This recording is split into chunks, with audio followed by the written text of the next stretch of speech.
तो जिस दिन संन्यास लेता है उस दिन वो अपना भी पिंडदान कर देता है। कार्य को देख के कारण की खोज करना, इसी का नाम साइंस है।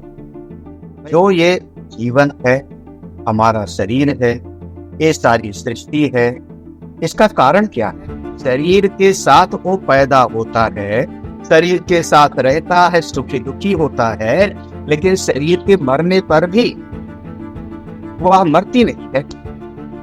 कोई नहीं चाहता कि मेरे पास से सुख चला जाए, और फिर भी सुख की घटना बीत जाती है। ऐसा क्यों होता है? आज जो मैं पुरुषार्थ करूंगा, ये जब हमको आगे फल देने लगेगा तो हमारा आगे का प्रारब्ध हो जाएगा। प्रारब्ध माने जिसको हम बदल नहीं सकते।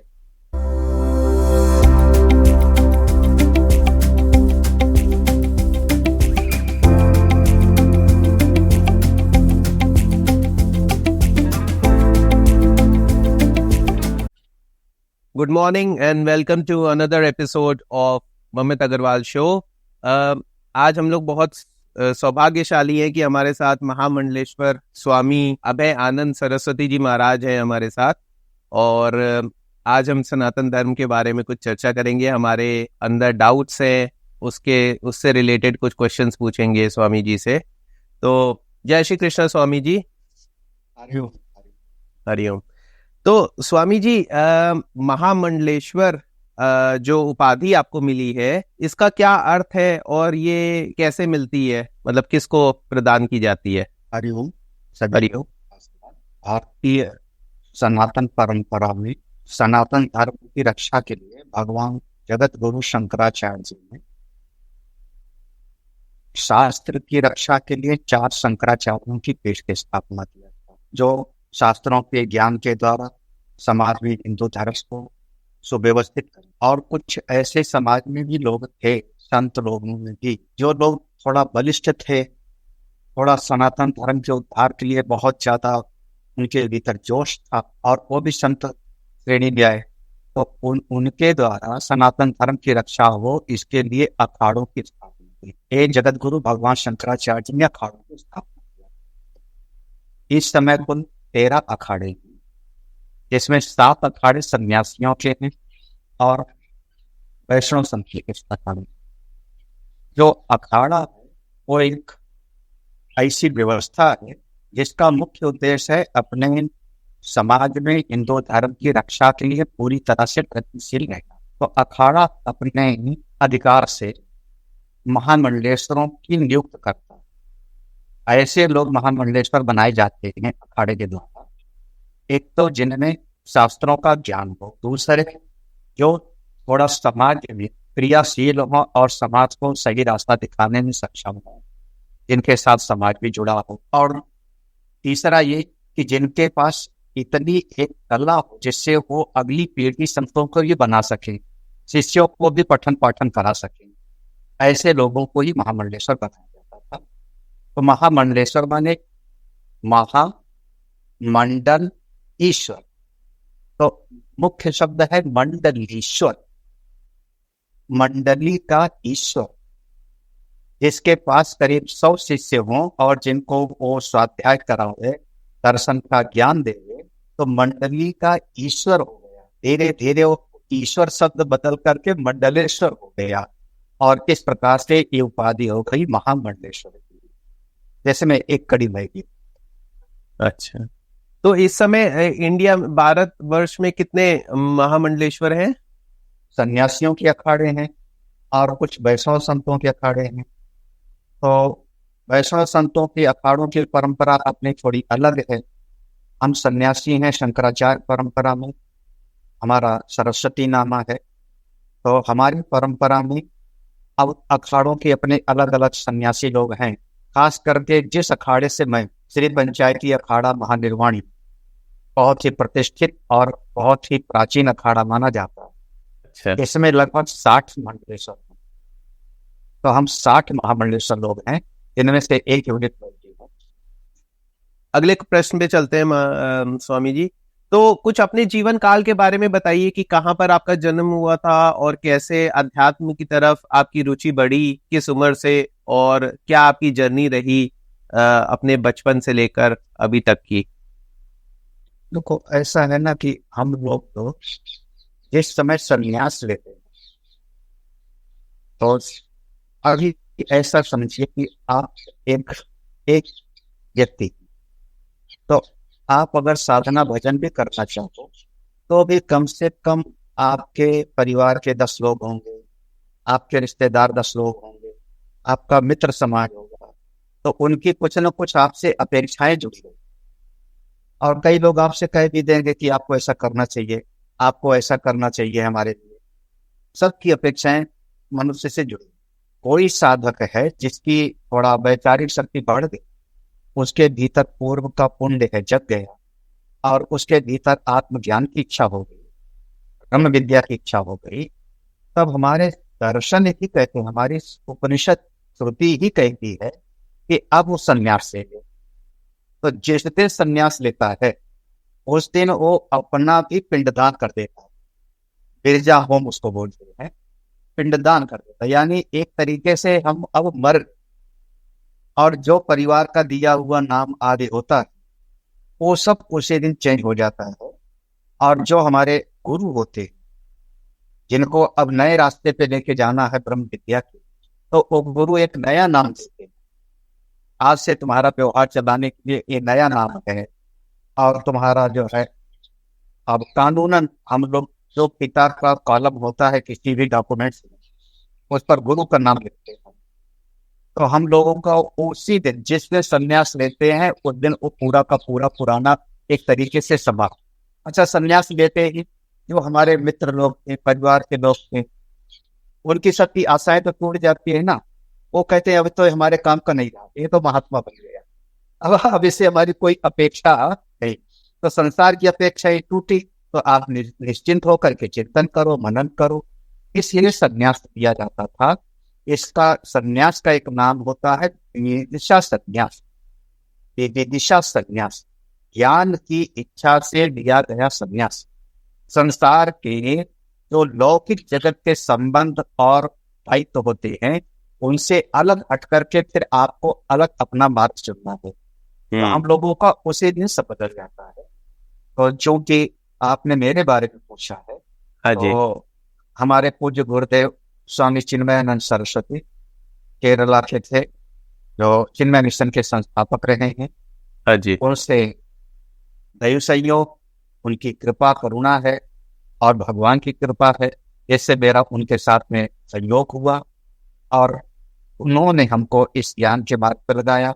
हमारे गुरुदेव के द्वारा संस्थापित एक संस्था है हिमाचल प्रदेश, भारत जी। हाँ जी, हाँ जी। हिमाचल प्रदेश में सिद्धवाड़ी नाम की जगह है।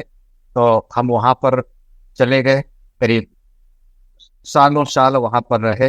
वहां पर तो साधना भजन जो अध्यात्म का चिंतन मनन किया। फिर उसके बाद वहां से गुरुदेव ने कोई कार्य सौंपा, और उसके बाद फिर समाज में कुछ और संतों का अनुग्रह मिला, कई और संतों के शरण में रहे, और धीरे धीरे आज इस स्थिति में है।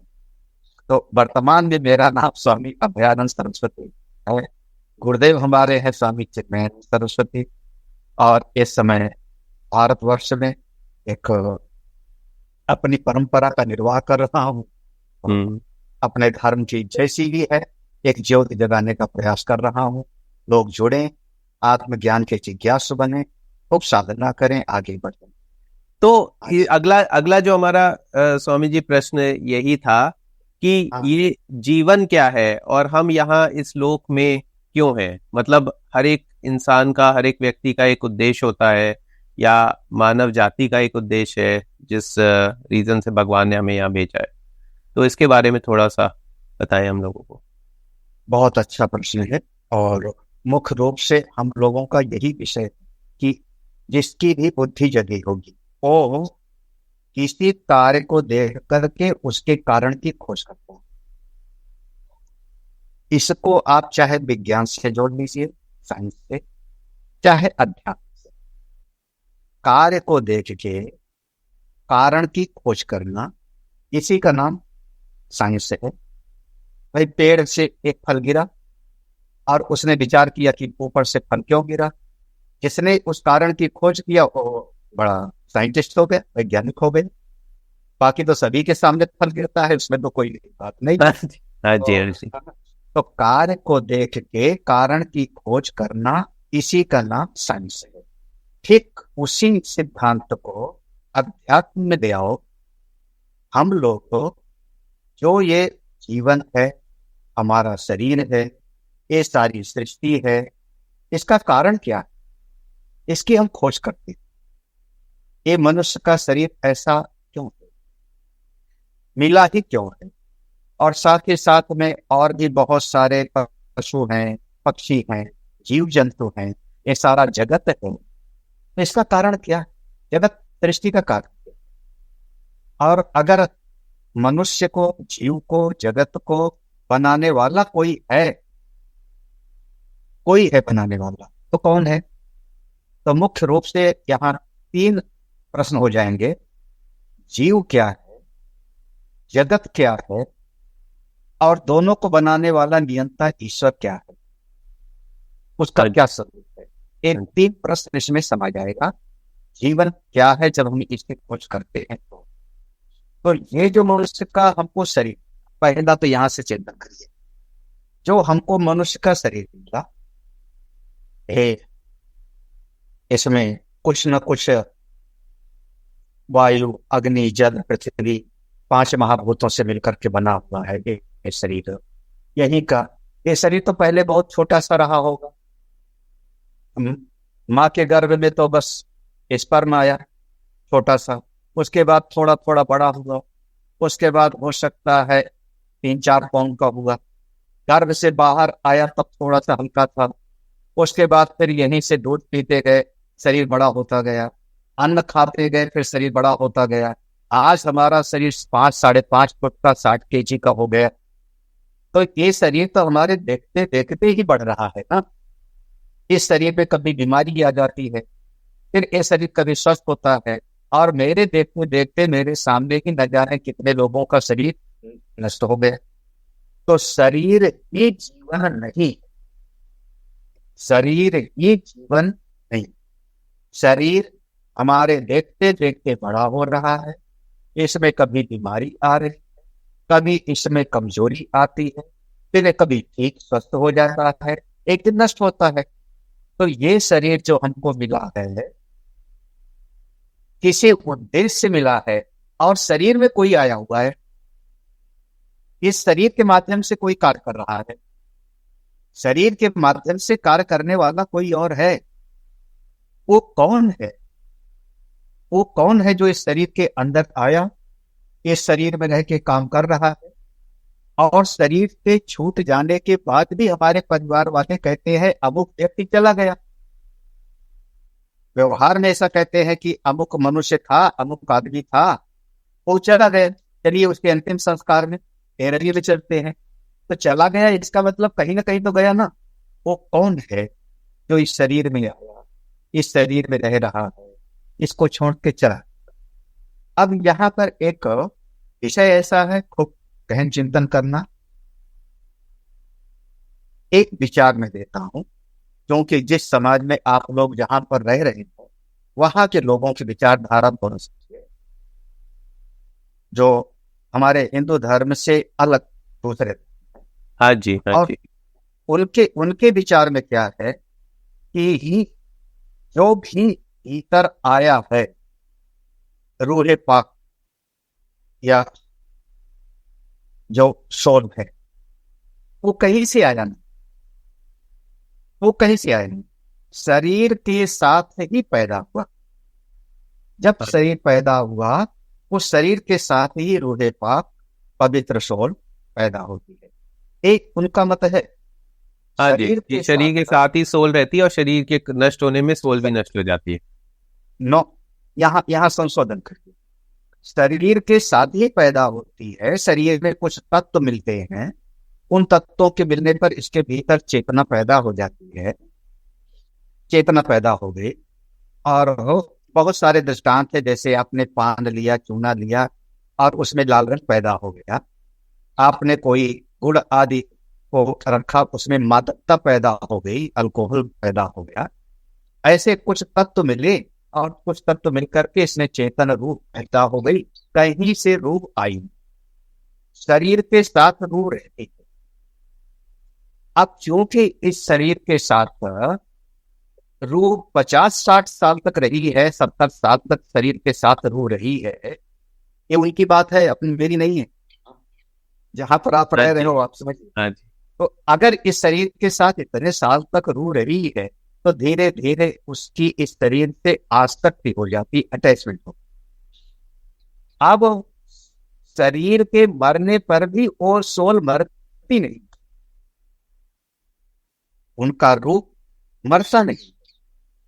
अब क्योंकि देखिए, अब उनका सिद्धांत क्या है, शरीर के साथ वो पैदा होता है, शरीर के साथ रहता है, सुखी दुखी होता है, लेकिन शरीर के मरने पर भी वह मरती नहीं है। तो करो क्या? अब देखो, अब उनकी इस थ्योरी के अनुसार अब उनका क्या आगे का सिद्धांत क्या आएगा, क्योंकि शरीर के साथ इतने सालों तक वो रो रही है तो इस शरीर को जलाओ मत, उसको कष्ट होगा। इस शरीर को कहीं पर जमीन में दफना के रखो, कभी तो 4 महीने में जाकर के परिवार वाले एक फूल वूल चढ़ा के आ जावे, क्योंकि वहां पर उस सोल रह रही है। कब तक रहेगी? कयामत के दिन तक। कयामत के दिन तक वो रहेगी वहां पर। हाँ जी, हाँ जी, हाँ। शरीर, ध्यान रखना, शरीर के साथ पैदा हुआ, शरीर के साथ रह रहा है, लेकिन शरीर के मरने पर मरा नहीं। जहां पर आपने उनको दफनाया है कब्रिस्तान में, वहां पर वो है रूह, कयामत के दिन खड़ी हो जाएगी और सभी रूहें जाएंगी उस परमेश्वर के दरबार में और उनका वहां हिसाब होगा। अगर किसी ने बहुत पाप किया होगा तो फोटो है, और किसी ने बहुत पुण्य किया होगा तो उसको जन्नत जाओ, लेकिन मरी नहीं ना। ये उनकी थ्योरी है और उसी सिद्धांत के अनुसार उन्होंने कहा इसको जलाओ मत। ऐसा आज तक कोई एग्जाम्पल नहीं दिखाई पड़ता कि किसी का जन्म हुआ हो और मरता ना हो, किसी का जन्म हुआ हो और मरता ना हो, ऐसा आज तक कोई एक भी दृष्टांत कोई दिखा नहीं सकता। तो महाराज जी, जो हमारे ये 8 चिरंजीवी हैं जो हमारे उसमें लिखा हुआ है पुराण में, तो उन लोगों को कहते हैं कि वो मतलब जन्म तो हुआ है लेकिन वो अभी तक है इस धरती पे, जैसे अश्वत्थामा हो गए, हनुमान जी हो गए। मैंने आपको पहले कहा हम पुराण की बात, अभी मैं अपनी बात नहीं बोल रहा हूँ। पहले आप उस मत को समझो जो वो कह रहे हैं, तब फिर मैं अपनी बात बोलूँ ना। मैंने अभी पुराण का अपना विषय लिए नहीं मैंने। अच्छा, मैं तो आपको उस थ्योरी को समझा रहा हूँ जो उनकी सोच है, जिसको आप बाइबल या कुरान की थ्योरी, ठीक है, क्योंकि दोनों का प्रकटीकरण एक ही से हुआ है ना। चाहे आप ओल्ड टेस्टामेंट देख लो चाहे न्यू टेस्टामेंट देख लो, उनका मूल थ्योरी यही पर है कि शरीर के साथ रूह पैदा हुई, शरीर के साथ रही, लेकिन कभी मरती नहीं। ऐसा आज तक हमने कुछ नहीं देखा कि पैदा होता हो और मरता नंबर। दूसरा एक प्रश्न मैं करूंगी, आप उन लोगों से प्रश्न करो तो इसका जवाब वो नहीं दे पाएंगे, क्योंकि शरीर के साथ ही रूह पैदा हुआ। तो एक बच्चा पैदा हुआ तो उसको पैदा होते ही अस्पताल में भर्ती होना पड़ता है बीमार। दूसरा बच्चा पैदा हुआ तो स्वस्थ हुआ, ऐसा क्यों? एक बच्चा पैदा हुआ तो दरिद्र घर में पैदा हुआ, एक बच्चा पैदा हुआ तो बहुत अमीर घर में पैदा हुआ, ऐसा क्यों हुआ उनके साथ में? समझ रहे हैं आप? ये दो चीज। हाँ जी, क्योंकि अगर आपने कहा कि रूह अभी अभी पैदा हुई है तो एक अमीर क्यों, एक गरीब क्यों, एक स्वस्थ क्यों, एक बीमार क्यों? और एक बच्चा बचपन से ही दुष्टता करता है, एक बच्चा बचपन से ही कोई सामाजिक अच्छा कार्य करता है, ऐसा क्यों? इसका फिर जवाब नहीं दे पाएंगे। इसका जवाब आपके सनातन धर्म में यहां पर हमारा उत्तर आएगा कि ये शरीर, इस शरीर के साथ वो रूह पैदा नहीं हुई है। हम कहते हैं वो जीव इस शरीर में कहीं से आया, इस शरीर में जीवात्मा रूह कहीं से आया हुआ है, और जहां से आया हुआ है वहां से अपने कुछ न कुछ कर्मों को लेके आया हुआ है। कुछ उसके कर्म पूर्व के थे, कुछ उसके अच्छे बुरे कर्म थे, उसका संस्कार लेके आया हुआ है। और उन्हीं कर्मों के अनुसार एक बच्चा जो पैदा हुआ, वो दरिद्र घर में पैदा हुआ या अमीर के घर में पैदा हुआ, या स्वस्थ पैदा हुआ या तो बीमार पैदा हुआ। तो पूर्व के करे कर्म लेकर के जीव इस शरीर में आया है, और इस शरीर के द्वारा जो कार्य कर रहा है, इसको करते करते ये शरीर की आयु पूरी हो जाएगी।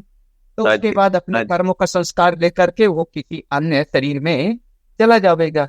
हमारा सिद्धांत है कि जीव का जन्म नहीं होता, जीव इस शरीर के भीतर कहीं से आया है और कहीं जाएगा।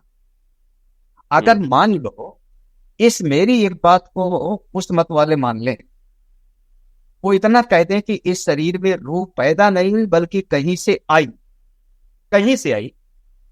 हाँ, इतना वो मान लें क्योंकि इसका नाम हो जाएगा पुनर्जन्म। हाँ जी, इस सिद्धांत का नाम हो जाएगा पुनर्जन्म, जो कि उनके यहाँ पुनर्जन्म की थ्योरी नहीं। हाँ जी।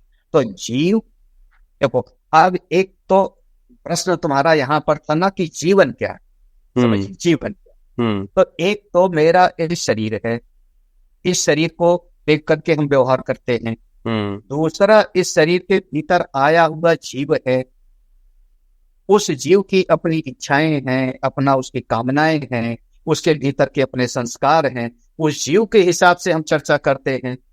और तीसरा, कई बार ऐसा जीवन में देखा जाता है कि जीव कुछ चाहता है, परिश्रम बहुत करता है उस चीज को पाने के लिए, और मिलता नहीं। कोई प्राणी इस जगत में, कोई जीव दुख नहीं चाहता, कोई जीव दुख नहीं चाहता, और उसके बाद इस जीव को दुख मिलता है। कोई नहीं चाहता कि मेरे पास से सुख चला जाए, और फिर भी सुख की घटना बीत जाती है। ऐसा क्यों होता है? जिस समय इसकी खोज शुरू करते हैं, फिर वही अध्यात्म का मार्ग हो जाता है। तो हम जीवन क्या है, मूल प्रश्न जीवन क्या है, तो एक शरीर की दृष्टि से जीवन का निरूपण किया जाएगा। दूसरा, शरीर के भीतर आने वाला जीवात्मा की दृष्टि से जीवन का निरूपण हम करेंगे। तीसरा, इस शरीर और जीव दोनों को जो शक्ति देने वाला है, क्योंकि कहीं ना कहीं से तो उसको एनर्जी चाहिए ना, जीव को विचार चलता है, तो अगर जीव में कामना आई तो उसको कहीं ना कहीं से तो ताकत चाहिए। तो जहां से उसको शक्ति मिल रही है, तो उस शक्ति दाता कौन है, इन तीनों का जब हम विचार करते हैं तो समग्र जीवन का विचार हम करते हैं। जीवन क्या है इसका मैंने उत्तर नहीं दिया है, मैंने केवल आपकी कुछ जिज्ञासाएं जगाई है कि इन विषयों पर जब गहन चिंतन करेंगे तब समझ में आएगा कि जीवन क्या है। इस पे गुरुजी हमारा जो अगला प्रश्न आता है इसी से रिलेटेड है। प्रारब्ध, भाग्य और पुनर्जन्म के कर्म, ये तीनों क्या है और इनका आपस में क्या संबंध है? हाँ, बहुत अच्छा। एक बहुत स्वाभाविक लोगों में विचार का विषय होता है कि भाग्य बड़ा की कर्म, प्रारब्ध बड़ा की पुरुषार्थ, प्रारब्ध बड़ा की पुरुषार्थ, भाग्य बड़ा की कर्म, ऐसा एक लोग चर्चा करते हैं समाज में। तो पहली बात तो कि प्रारब्ध और भाग्य को आप पर्यायवाची समझो, कर्म और पुरुषार्थ को हम यहाँ पर पर्यायवाची मान के पास रखें। भाग्य ही प्रारब्ध है, कर्म ही पुरुषार्थ है, ठीक है। तो ये चार शब्द ना करके दो ही शब्द में समाप्त।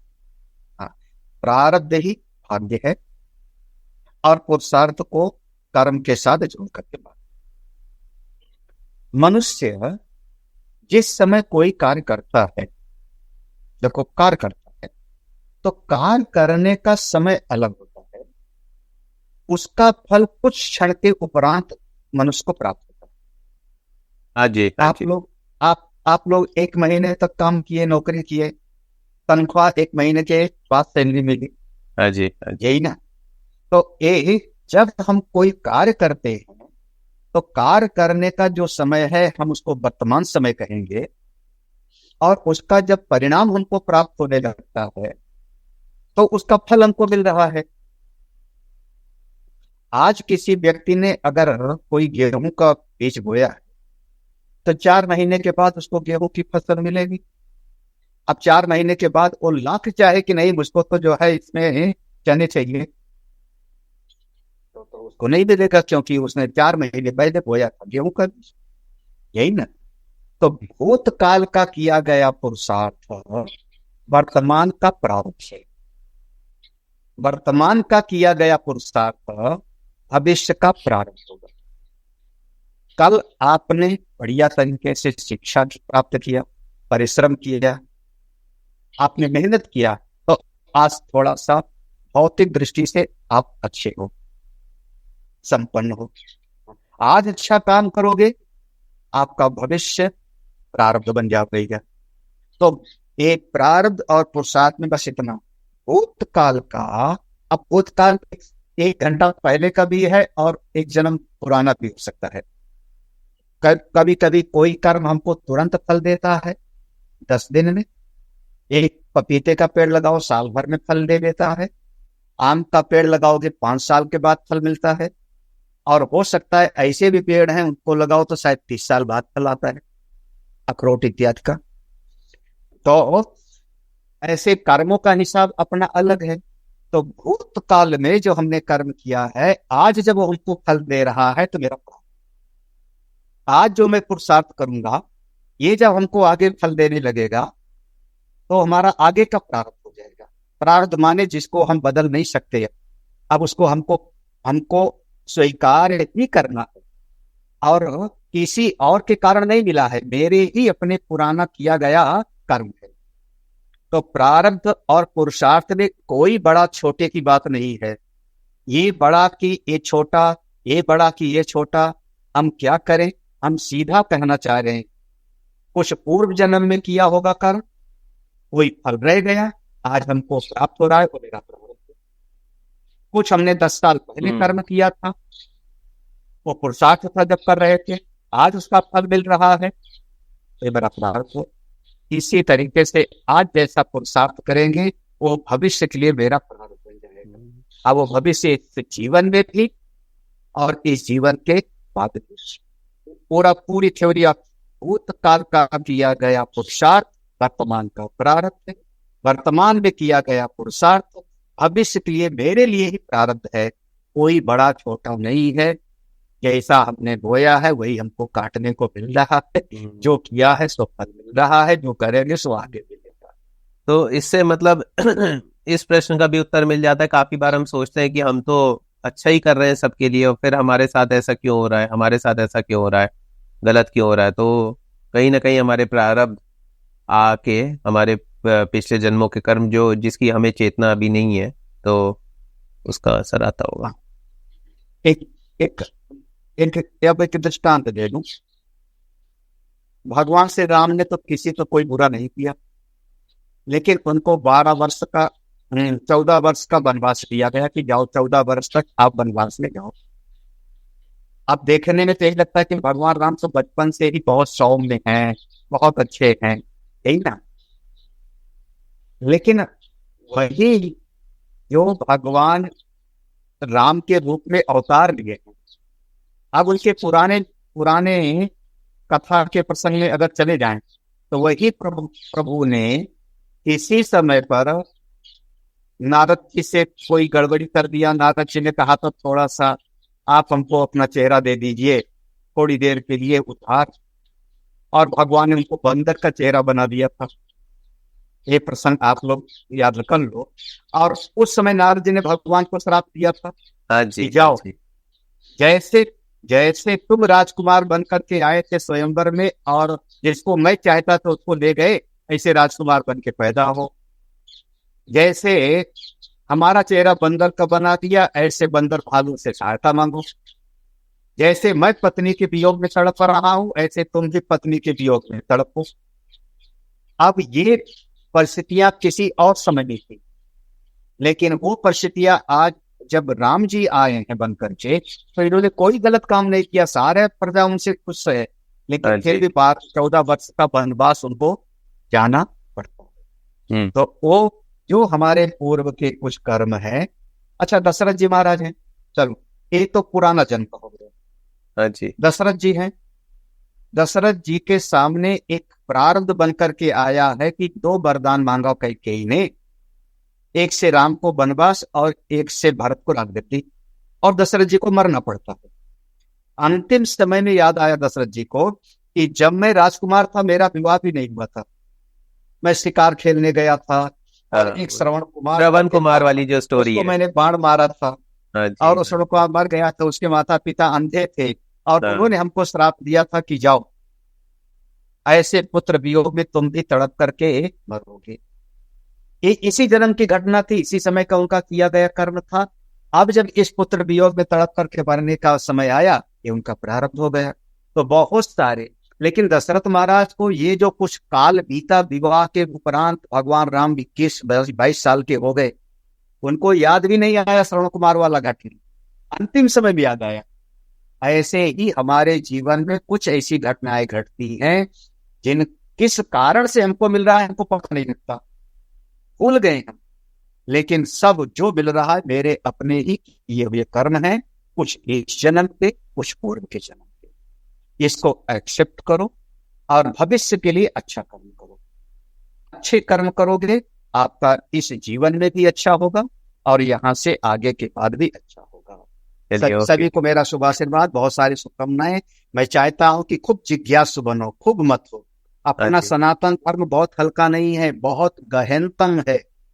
केवल अपना धर्म, सनातन धर्म मात्र स्टोरीज नहीं है, तो हमारे पुराणों की कहानियां हैं, वैसी कहानियां उनके बाइबल में भी है, दूसरी जगह भी है। कम से कम श्रीमद् भगवत गीता, उपनिषद, ब्रह्मसूत्र, वेद का सिद्धांत थोड़ा जानने की इच्छा करो। मेरा आशीर्वाद है, शुभकामनाएं हैं। हरिओम। हरिओम।